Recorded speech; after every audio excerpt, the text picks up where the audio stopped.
Ya has visto las imágenes, ya has leído los titulares que inundan todos los informativos. César Sepúlveda Arellano, conocido como el Botox, aparece esposado, reducido y trasladado en un helicóptero oficial rumbo a la Ciudad de México. Harfuch ya compareció ante los medios y el gobierno festeja la detención de un blanco que tenía una recompensa de $5 millones. Sin embargo, te voy a contar lo que no están diciendo en los canales de televisión convencional. La aprehensión fue lo sencillo, lo que ocurrió después del operativo masivo en su propiedad rural y lo que descubrieron los equipos especializados al romper los candados y acceder al interior de ese lugar en la sierra ha dejado atónitos incluso a los expertos forenses de la Fiscalía. 100 cuerpos sin vida, 200 litros de ácido industrial y una fosa séptica construida en concreto armado, escondida bajo el piso de una cocina cuyo hedor a descomposición se percibe a kilómetros de distancia. Si creías que con la captura del Botox terminaba todo, te equivocas por completo.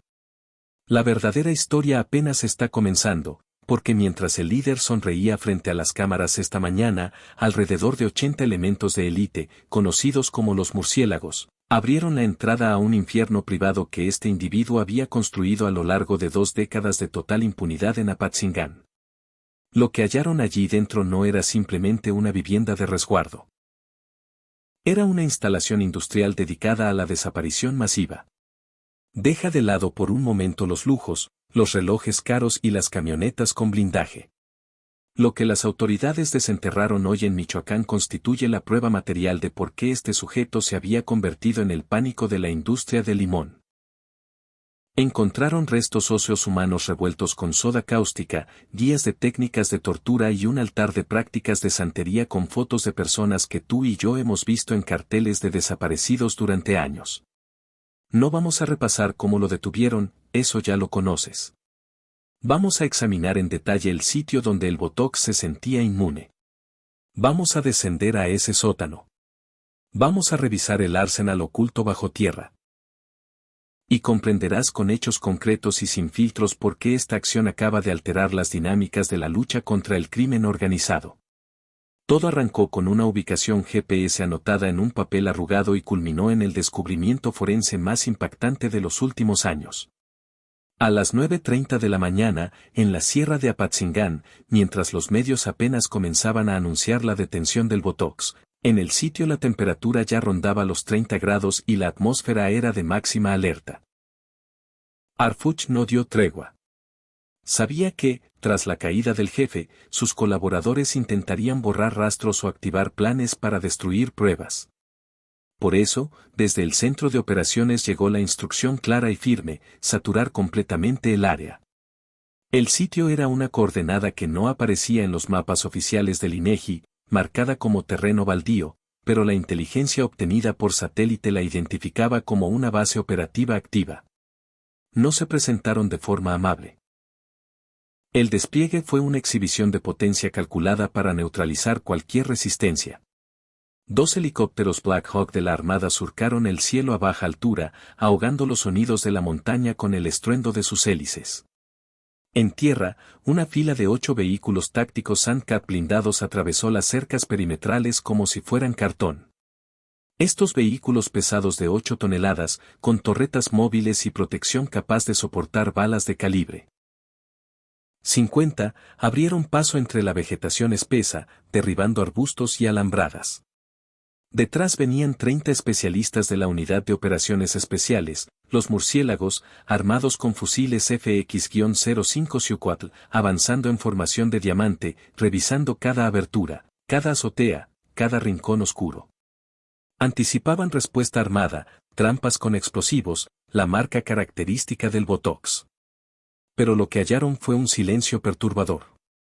A simple vista, el rancho lucía como cualquier finca rural. Corrales con animales flacos, una camioneta Ford Pickup de los 90 oxidada y herramientas agrícolas dispersas en el patio. Una cubierta ideal.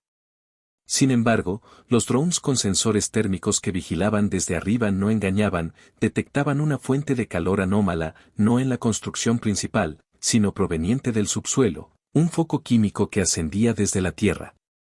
A las 9:45, el jefe del grupo dio la orden.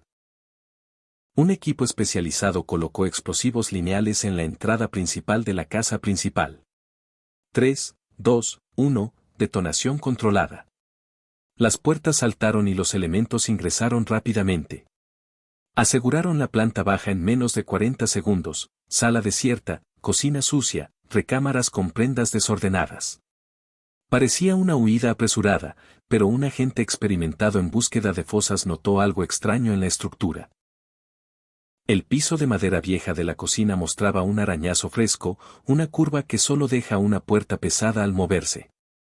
Retiraron una mesa antigua, levantaron una alfombra polvorienta y allí apareció. No era un sótano para guardar vinos, era una trampilla de acero industrial sellada herméticamente, sin sentido alguno en una finca ganadera. Trajeron un ariete hidráulico para romper la cerradura. Al ceder el sello metálico, salió un chorro de aire presurizado con un silbido intenso, liberando un olor químico tan fuerte que los detectores de gases de los agentes se activaron en alerta máxima de inmediato. El líder ordenó protocolo ASMAT al instante. El aire que subía por esa escalera no solo apestaba, irritaba la garganta. Los primeros en bajar tuvieron que ponerse máscaras de respiración completa con filtros especiales para ácidos y vapores orgánicos antes de avanzar en la penumbra. Descendieron un par de escalones de concreto tosco, húmedo y mal acabado, y las luces de las linternas revelaron algo que no era un refugio ni un almacén de estupefacientes, era una instalación dedicada al procesamiento de cadáveres. El área subterránea medía unos 200 metros cuadrados de diseño criminal. Las paredes estaban cubiertas con azulejos blancos económicos, manchados de óxido y manchas oscuras, pensadas para limpiarse fácilmente con chorros de agua. La luz venía de tiras LED industriales que iluminaban todo con un blanco frío y despiadado, sin dejar rincones ocultos. En el centro, como pieza principal de un templo macabro, había una cisterna rectangular de concreto armado de 3 metros de largo por 2 de ancho. No guardaba agua, contenía una sustancia espesa, humeante, compuesta de sosa cáustica, ácido clorhídrico industrial y restos orgánicos. Los expertos forenses que llegaron poco después verificaron la escena de pesadilla. En ese depósito flotaban los restos que se estima corresponden a más de 100 personas.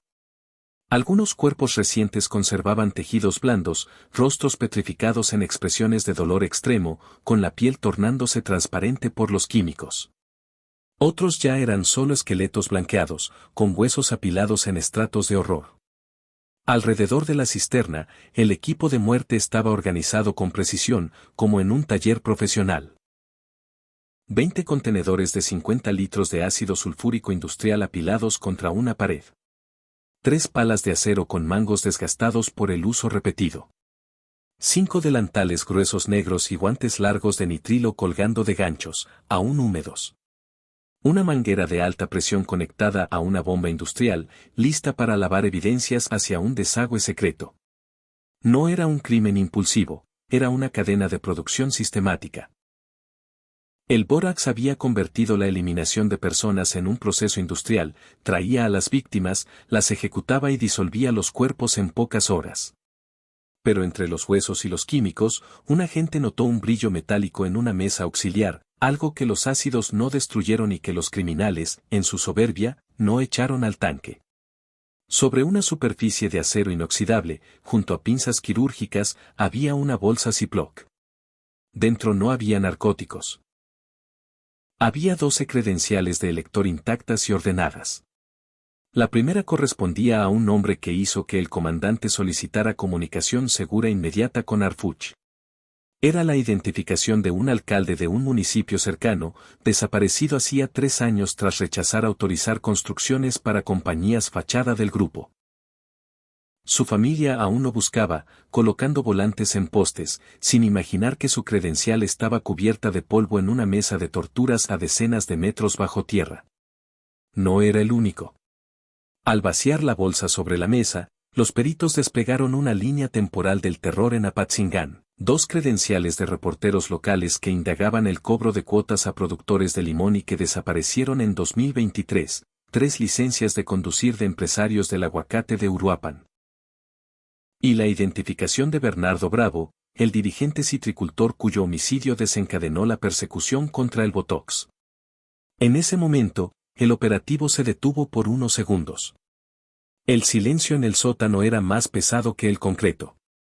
Entre las identificaciones oxidadas y con huellas secas, alguien encontró algo que desentonaba en ese matadero.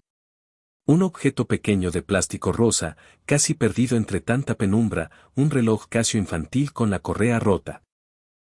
No pertenecía a ningún adulto, ni a ningún empresario, era de una niña. Seguramente una garantía, un recordatorio tangible para que un padre cumpliera con la extorsión. El reloj se había detenido a las 4:15. Ese artículo barato de plástico narraba una historia más aterradora que todas las armas arriba, la inocencia raptada y destruida como forma de pago. Pero la maldad de ese sótano tenía otra dimensión.